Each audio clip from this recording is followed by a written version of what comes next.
Hi, it's time for the next chapter in the saga of Noggin the Nog.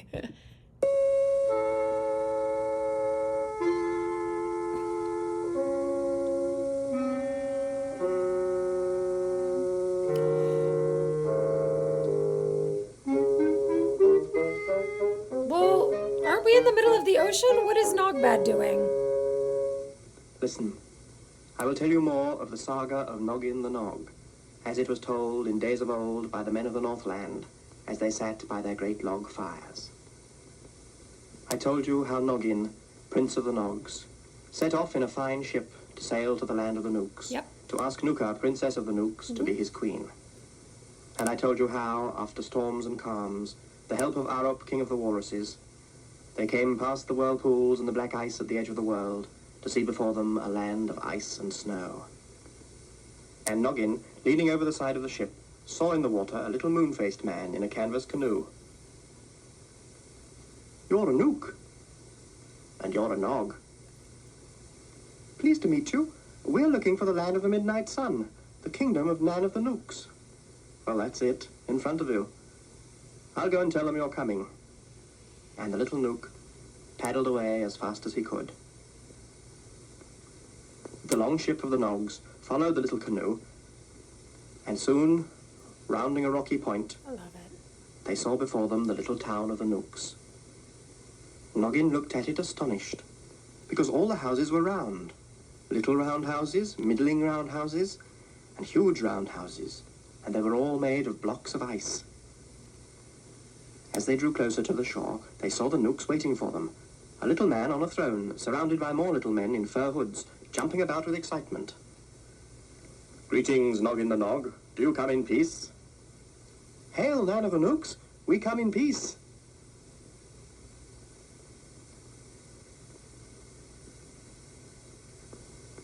Nan of the Nooks climbed down from his throne, shook Noggin by the hand and bade him welcome.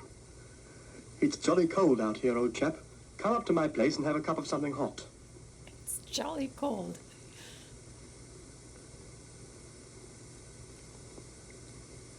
Come on in, Noggin. You'll freeze out there. Yeah, you can do it.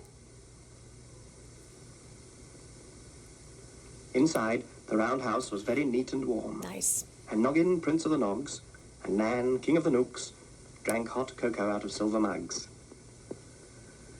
We are simple folk, said Nan. Here there's no wood and very little land where anything grows. There's not much of anything except ice, so we make do with simple things. But tonight, as you're here, we shall have a feast with fireworks.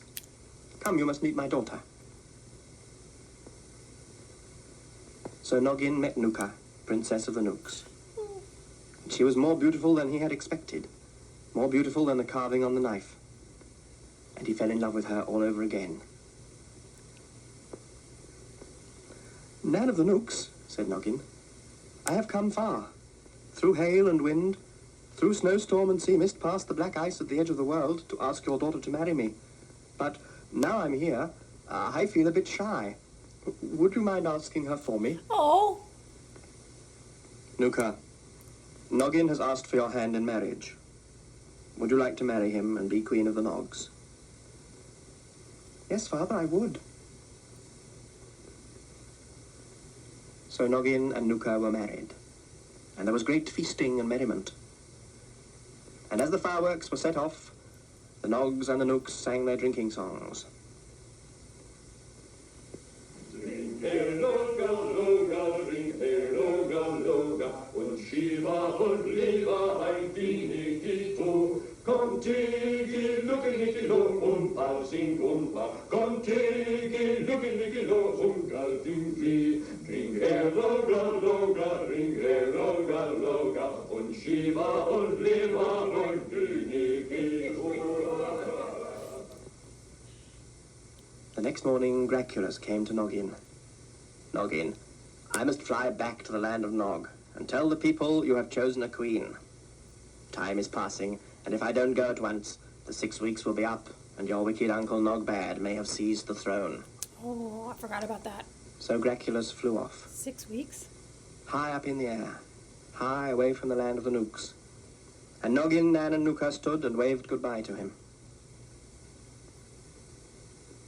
Back in the land of Nog, a man stood on the highest peak above the sea and looked out towards the north. Beside him was a bonfire, which he was to light if there was any sign of Noggin's ship. In her palace, Noggin's mother, the Queen Brunhilde, stood and looked out towards the sea. Odyssey. She was sad, as all the people of the town were sad, and fearful that some harm might come to Noggin on his journey.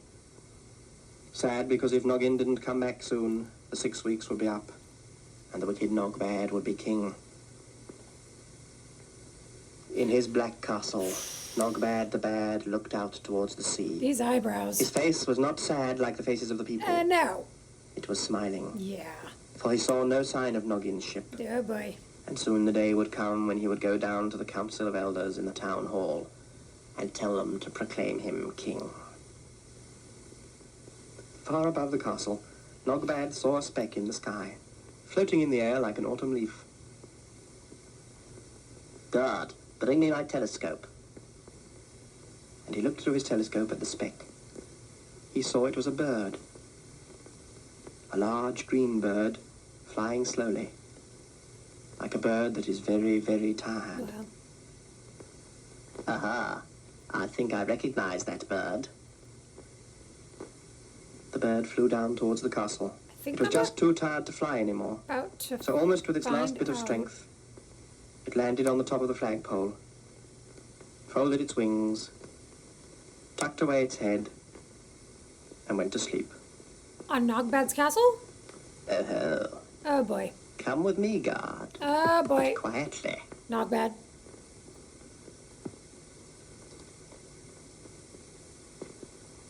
I think I would like a few words with that bird. Nogbad the Bad got hold of the rope that hauled the flag up. "Guard," he said, "lower the flag." The guards hauled on the other rope, and as the flag was hauled down, slowly, Nogbad the Bad was hauled up. Okay. This is not as bad as I thought he was gonna.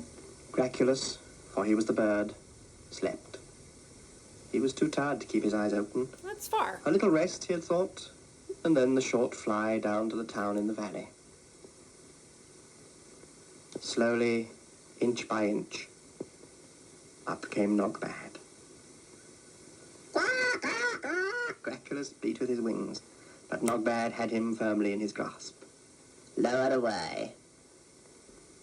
And with Graculus flapping wildly, down they came.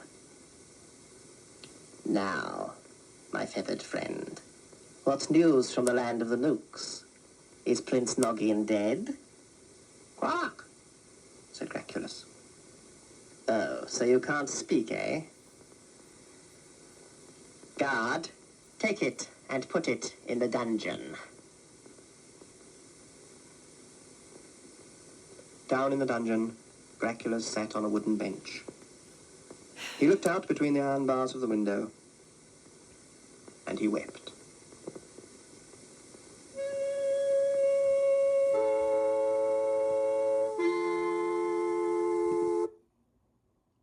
Now I'm gonna say that